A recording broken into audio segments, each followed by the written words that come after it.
Hello everyone, welcome to IBS Himachal.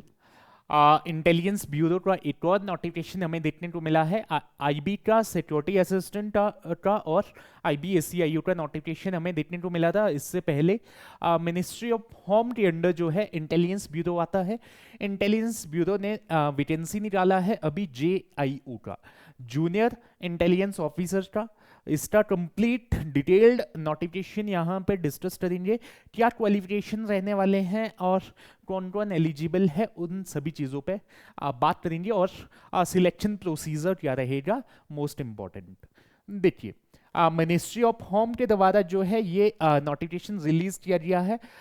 इस notification के अंदर क्लासिफिकेशन की बात करें तो जनरल सेंट्रल सर्विस है, ग्रुप सी की पोस्ट है, नॉन गेजेटेड पोस्ट है, नॉन मिनिस्ट्रियल पोस्ट है।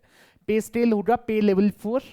और यहाँ पे आपको पे लेवल 4 के अंदर 25,500 बेसिक पे मिलेगा ज्वाइनिंग पे। उसके साथ साथ आपको स्पेशल सिक्योरिटी अलाउंस मिलता है इसके अंदर, जो डिफरेंट थिंग है, जो बाकी और जॉब्स के अंदर आपको नहीं रहता है।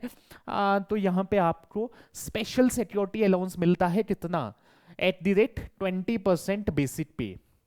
बेसिक पे जो है आपकी 20% उसका आपको मिलता है सिक्योरिटी अलाउंस। कैश कंपनसेशन मिलता है आपका leave of duty performed on holidays. Holidays पे जो आपने जो है वर्क किया है उसका भी आपको जो है एक्स्ट्रा उसका जो है आपको कंपनसेशन, कैश कंपनसेशन मिलता है।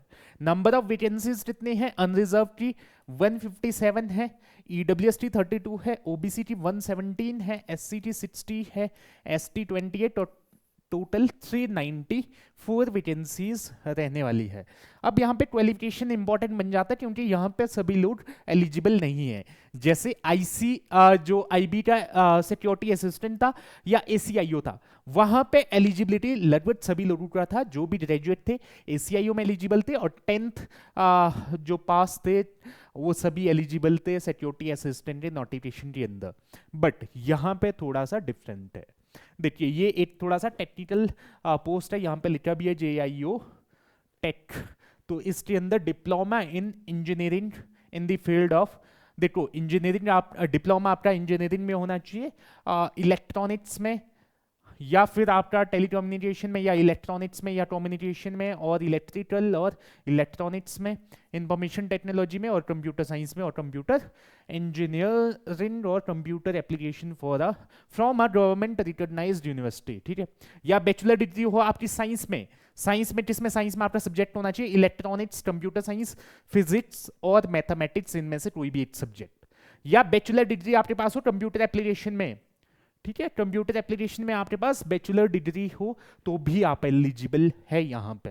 ठीक है, तो यहाँ पे हमने देखा एलिजिबिलिटी आपका तीन चीजें यहाँ पे, अगर इनमें से कोई भी डिग्री आपके पास है you are eligible for this post. ठीक है, उसके बाद हम बात करते हैं next, age limit which is again important. देखिए 18 टू 27 ईयर्स के बीच में जिसका भी एज है सभी एलिजिबल है। अपर एज रिलैक्सेशन 5 ईयर्स का एससी एसटी के लिए, 3 ईयर्स का ओबीसीज के लिए। और यहाँ पे रिलैक्सेशन, आपका रिलैक्सेशन के बाद हम आते हैं जो एज आपका कैलकुलेट होगा कब से। देखिए एज कब से कैलकुलेट होगा उस पे आते हैं, because that is most important. जो आपका एलिजिबिलिटी काउंट होगा कब से होगा, the eligibility of candidate in term of age, educational qualification, caste, category, etc. will be determined on the closing date. closing date कब है, 14 to 14th September। तो as आपकी कैलकुलेट होगी एज पर 14th September 2025। तो 14th September तक आपका as होना चाहिए 27 तक का। ठीक है, चलिए, तो ये था एज का एंड एजुकेशनल क्वालिफिकेशन का। 18 से 27 आपका एज हो 14 तारीख को। उसके बाद हम आते हैं एग्जामिनेशन पैटर्न पे, जो आपका सिलेक्शन होगा किस बेसिस पे होगा, प्रोसीजर क्या रहेगा। देखिए सिलेक्शन प्रोसीजर में आपका 3 टीयर में ये एग्जामिनेशन होगा, टीयर 1, टीयर 2, टीयर 3। ठीक है, तीन फेजेस रहेंगे। तीन फेजेस में फर्स्ट फेज में क्या होगा, online examination, MCQ based examination पहला आपका रहेगा, जहां पे आपको क्या पूछा जाएगा, 25% जनरल मेंटल एबिलिटी मतलब रीजनिंग, ठीक है, जनरल मेंटल एबिलिटी आपके क्वेश्चन रहेंगे 25%, और 75% क्वेश्चन क्या रहेंगे, वो रहेंगे एसेंशियल क्वालिफिकेशन से। तो टोटल 100 मार्क्स का पेपर होगा, 2 hours duration, 2 hours time duration रहेगा टेस्ट का।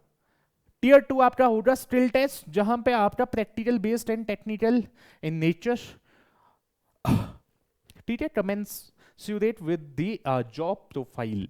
जो आपका टेक्निकल नेचर का रहेगा, प्रैक्टिकल बेस्ड स्किल टेस्ट आपका रहेगा, that will be in tier 2। Tier 3 will be interview and personality test, it will consist 20 marks.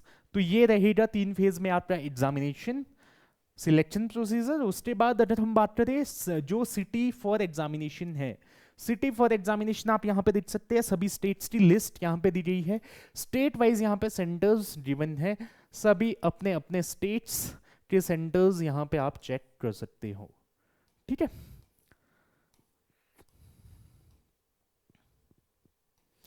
चलिए, तो ये है सिलेक्शन प्रोसीजर क्या रहेगा, the candidate has to appear in tier 1 at one of the centre.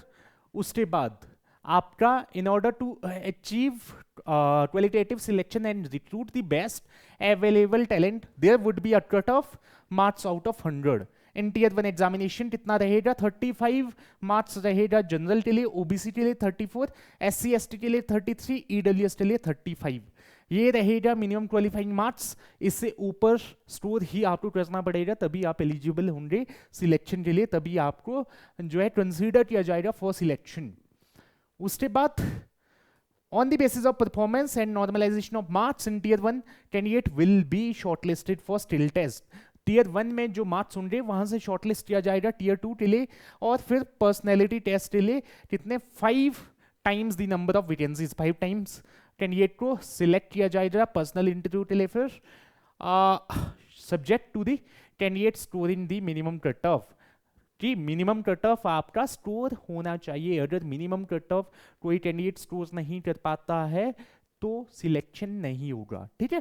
जो minimum cut of हमने यहाँ पे बात की अनरिजर्व में 35 था ये, ठीक है।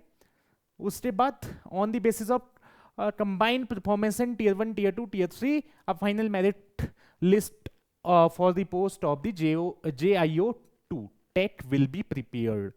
तीनों के मार्क्स का टोटल मिलाते जो है आपका फाइनल कट ऑफ बनेगा।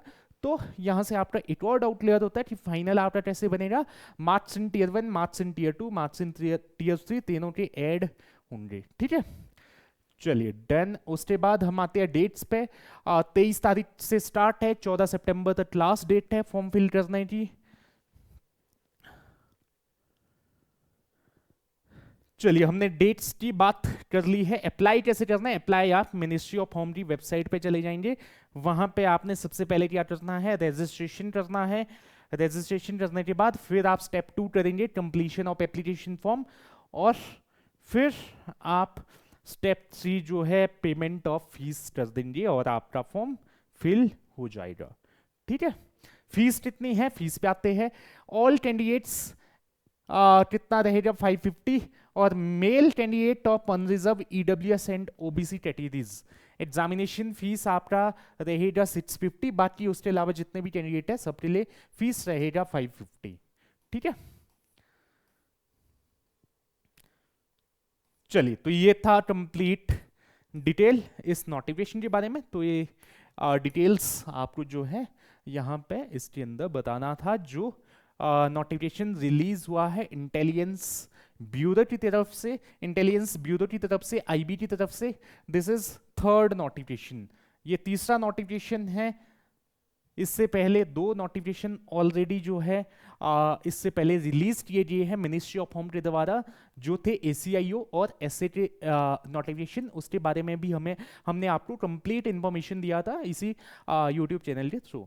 तो ये वीडियो आपको अच्छा लगा हो, वीडियो को लाइक करिएगा, और इस तरह के एग्जाम से रिलेटेड अपडेट्स आप सभी को मिलते रहें, आप इस चैनल को सब्सक्राइब करिएगा। बाकी मिलते हैं आपसे नेक्स्ट वीडियो के अंदर। Till then bye bye.